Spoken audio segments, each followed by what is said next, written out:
All right, before I start, can I get a show of hands of how many people use the internet every day?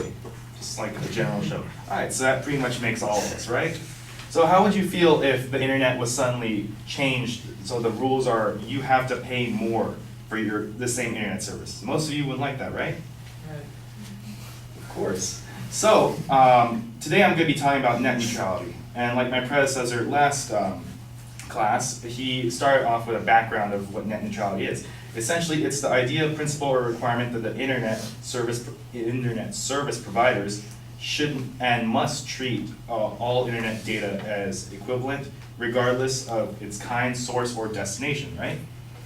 Well, with the repeal of net neutrality, that ends today. Well, not ends today, but it technically ended a couple weeks ago. The problem with this is that you should take into consideration that changes aren't going to be right now. It's not going to be immediate, but over time, over the course of these coming years, it's going to be a big problem for us. So this brings me to my main point, which is the FCC's repeal of net neutrality will have a negative impact on those who use the internet. And I'll be proving it with 3 claims. First claim is going to be the repeal of net neutrality is going to negatively affect internet services.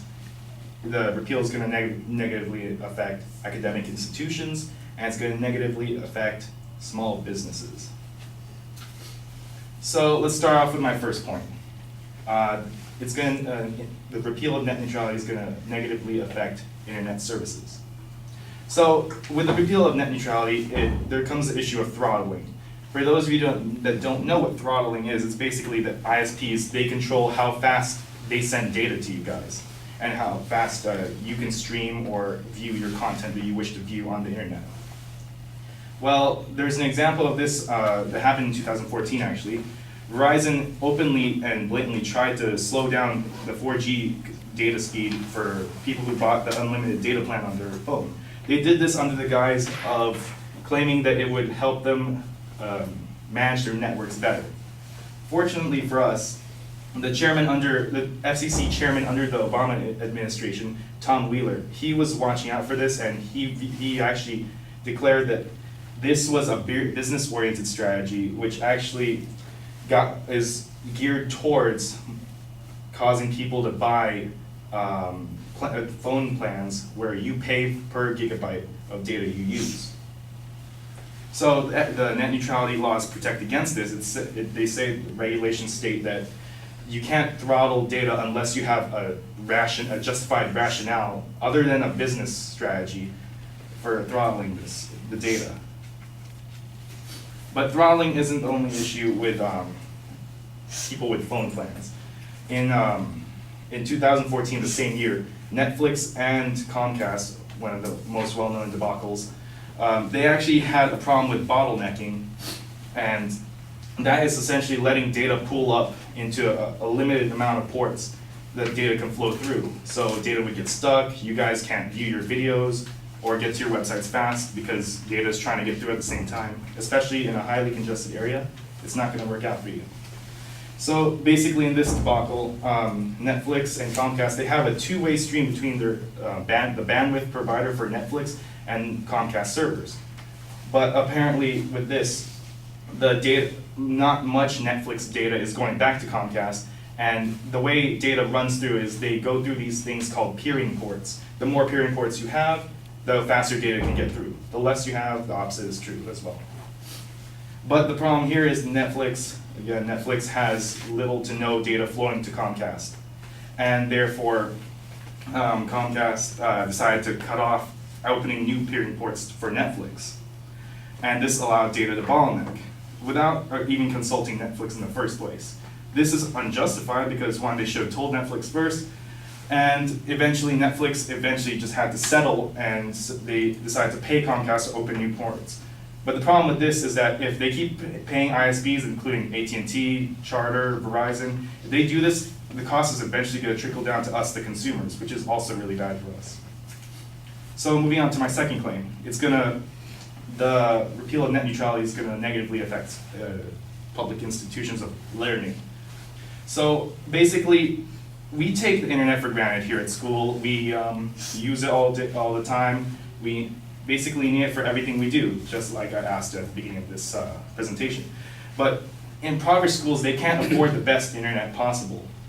So they're not going to be able to afford these high quality data services that ISPs will be providing now that net neutrality is gone. So this will cause many internet programs to be, either be running slow or be non-existent in schools from now on.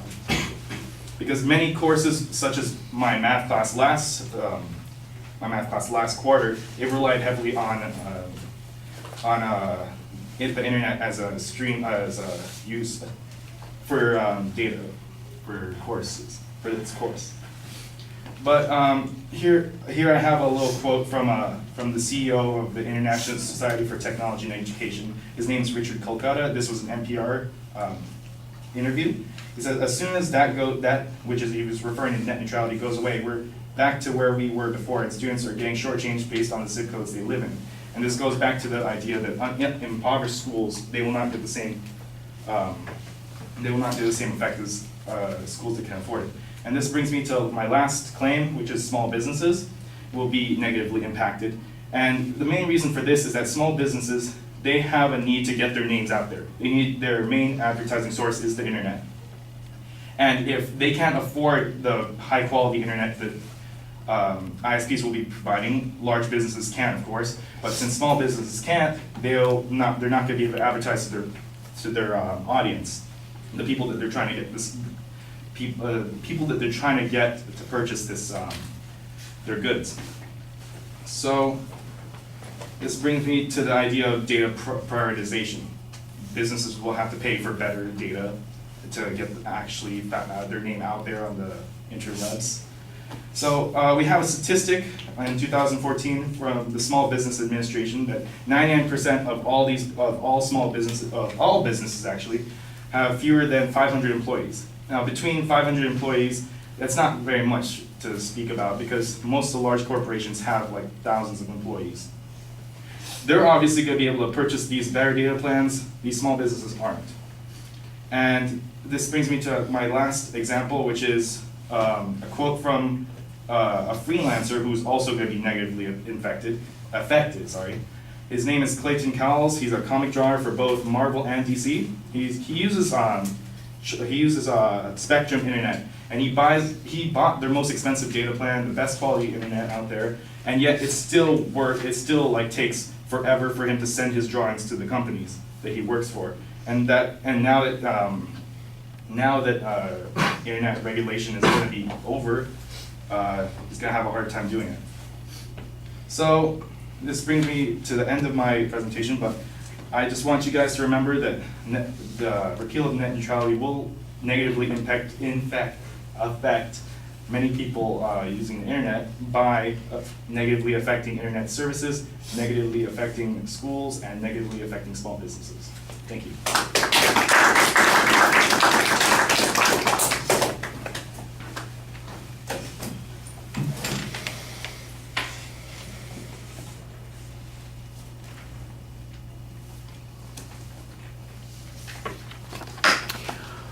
All right, Dexter, all the structural stuff is fine at the beginning of the speech. We already had a definition of net neutrality, so that simplifies a little bit for you. I thought on the major point when you got to it, you had to spend a lot of time on the first point explaining throttling, which was okay, and I thought that you did a pretty good job of it. There's an argument there about it being unjustified at some point that one company has to pay or they weren't given a right reason why it was happening ahead of time. I'm going, well, that's a value claim that something's unjustified. What was the economic impact to the company? That's really what your argument here is. And I think that means that you have to be able to document some economic impact. Mostly it's speculative, and it's reasonable to assume that if costs go up, those costs would get passed on. However, how much it would cost the average consumer, for instance, is not explained, or for even when you get to that third point on small businesses, that they might have to pay more. I don't know any idea how much more they would have to pay. And the idea, at one point you were mentioning the, what do they call them, peering ports? Is that what the phrase is? Yes. Yeah.